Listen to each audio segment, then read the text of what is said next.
mission exploratoire a duré sur le terrain un peu plus de 2 semaines. Nous avons fait disons, un parcours, un itinéraire sur les zones les plus affectées par la crise migratoire qui essentiellement sont le long de la frontière avec le Venezuela. Et nous avons effectivement vu d'énormes besoins d'intervention humanitaire sur surtout les routes qu'on appelle de caminantes, qui sont des Vénézuéliens, des populations vénézuéliennes en transit, qui se dirigent vers l'Équateur, le Chili éventuellement, et qui descendent.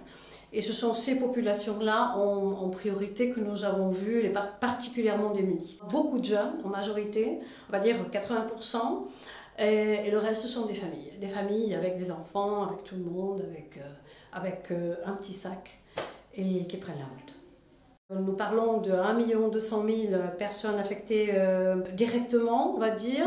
Ce sont des chiffres de personnes enregistrées, et ça correspond, selon les autorités, à 1/5 de la population en Colombie en ce moment. Tu as la majorité de ces populations démunies sans accès aux soins. Et là, on parle de femmes enceintes énormément, des familles avec des enfants malades. C'est une situation très, très préoccupante, très, très difficile à gérer, même pour des acteurs humanitaires comme moi, par exemple, qui quand même de l'expérience, qui en a vu d'autres.